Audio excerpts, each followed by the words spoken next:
O otoku Visu dalo bi se ispričati na desetke priča. O njegovoj bogatoj povijesti, o ulozi u Drugom svjetskom ratu, komiškom govoru, sredozemnoj medvjedici, vinima i sl. U ovom videu uglavnom ćemo govoriti o njegovoj prirodi i plažama. Na ovome čarobnom otoku posljednji put sam bio prije 20-ak godina i zanima me jesu li Viške uvale i dalje onakve kakve ih pamtim. Jesu li očuvane ili se i do njih probio masovni turizam? Hoću li pronaći kristalno čisto more ili možda skupe ležaljke, beach barove i divovske vodene dvorce na napuhavanje? Potražimo zajedno odgovor.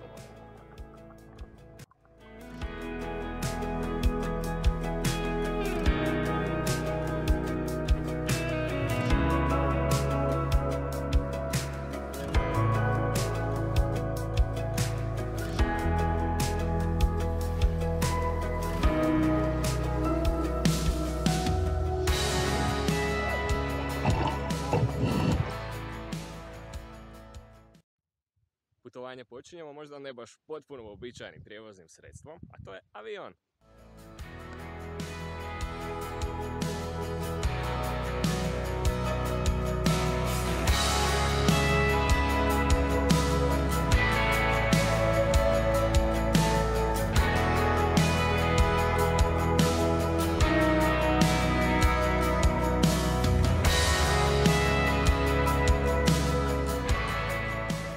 Naravno, otok Vis nema civilni aerodrom, tako da avionom putujemo do Splita. Put nas potom vodi u splitsku trajektnu luku. Vrijeme je za pronaći trajekt koji će nas odvesti do samog otoka.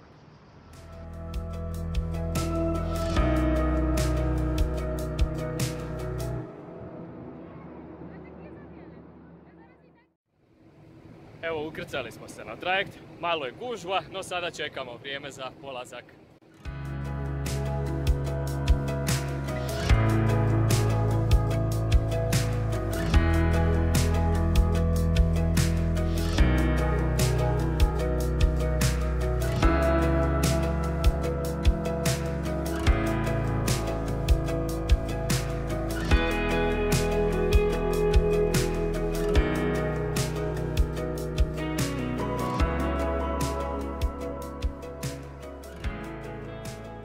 Nakon 2 sata i 20 minuta plovidbe, vrijeme je za pristajanje.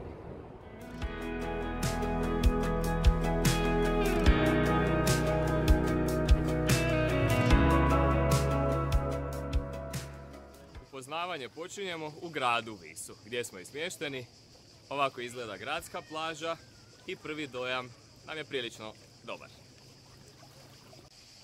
Otok Vis krase čak 54 uvale. U tjedan dana našeg boravka uspjeli smo istražiti tek njihov dio. Glavni kriteriji za naš odabir bili su da se plažama može približiti vozilom, te da su prikladne za djecu. Prva takva plaža je Milna, udaljena 10 kilometara od grada Visa. Njeno glavno obilježje je ovaj fini, sitni pijesak.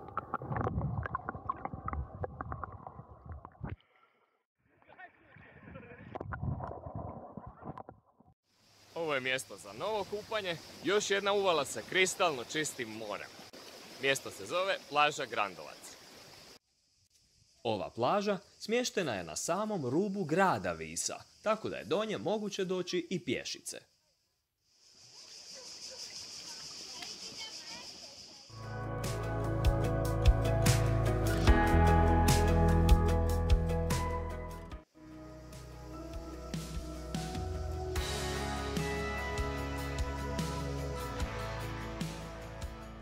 Novi dan, novi izlet. Danas je vrijeme za istraživanje uvale Stončica.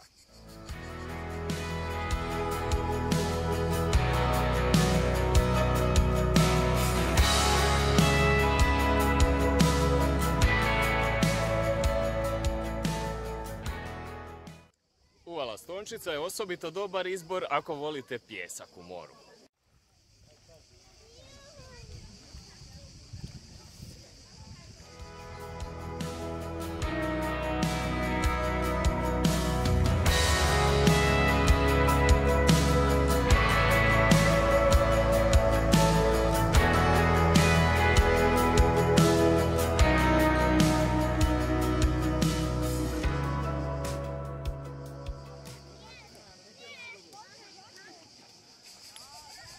Za dolazak do sljedeće plaže treba se malo i potruditi, a mjesto je uvala Srebrna, na kojoj je između ostalog snimani film Mamma Mia 2.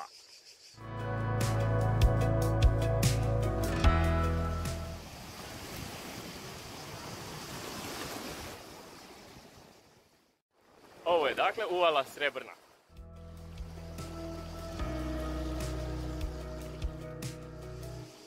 Glavno obilježje uvale Srebrna su ovi krupni kameni obloci.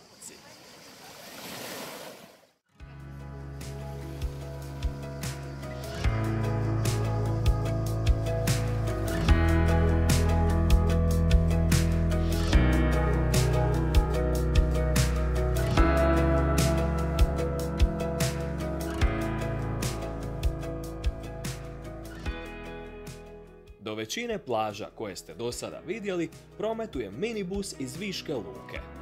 Nama je to ispalo dosta praktično budući da smo na otoku bili bez svog automobila. Što se samog grada tiče, tu ćete uživati u lijepoj scenografiji, uskim uličicama, palačama te mirnoj i opuštenoj večernjoj atmosferi.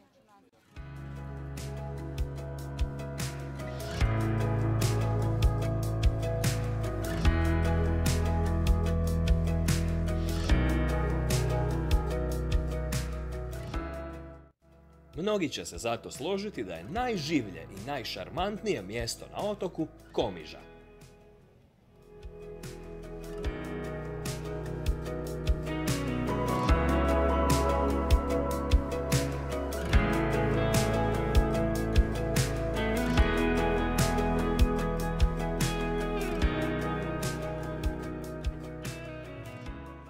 Izlet u Komižu također možete upotpuniti kupanjem na nekoj od lijepih šljunčanih plaža.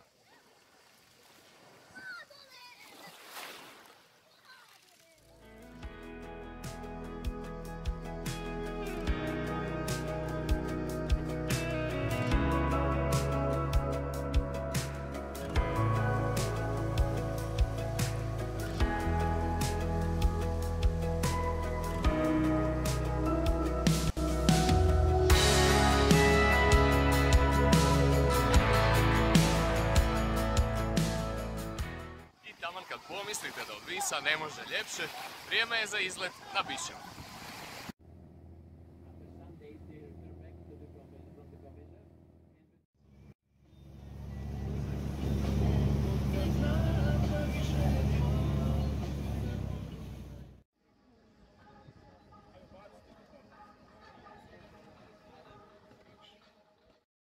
Glavni razlog za posjet Biševu je modra špilja.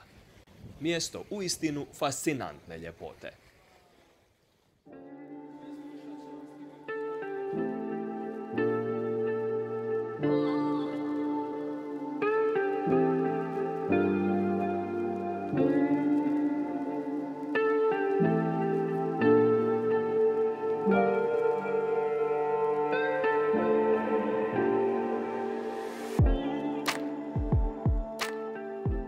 Međutim, odlučite li na Biševu provesti cijeli dan, vjerojatno ćete se oduševiti nevjerojatnim nijansama plave koje se pružaju posvuda oko ovog otoka.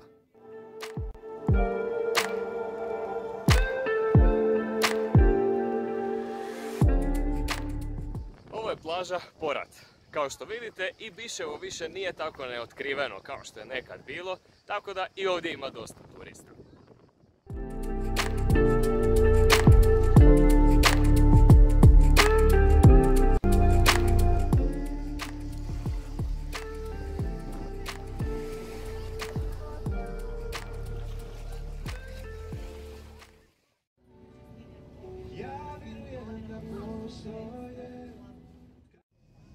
I evo Srbodora, pjeskovita, bajkovita.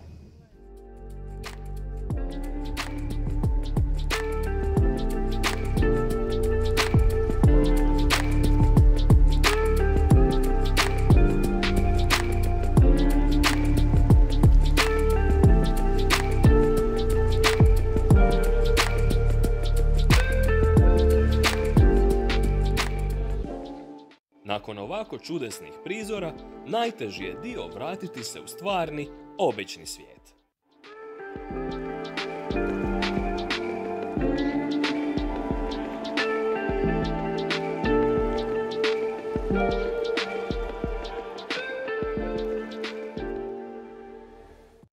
Jutro na Visu, dan broj 8, vrijeme je za povratak. Kao zaključak, može se reći da na Vis još uvijek nije prodro masovni turizam i to je svakako njegova najveća prednost. Nova vremena, međutim, donose nove izazove. Trenutno se na Visu planira rušenje 2 otočkih hotela, te gradnja novih više kategorije. Nadam se da će to donijeti dobrobit otočanima, ali i da neće narušiti otočki prirodni sklad. Kad se jednom vratim na ovaj otok, nadam se da će mjesta koja sam vam pokazao izgledati točno ovako kakvima ih pamtim.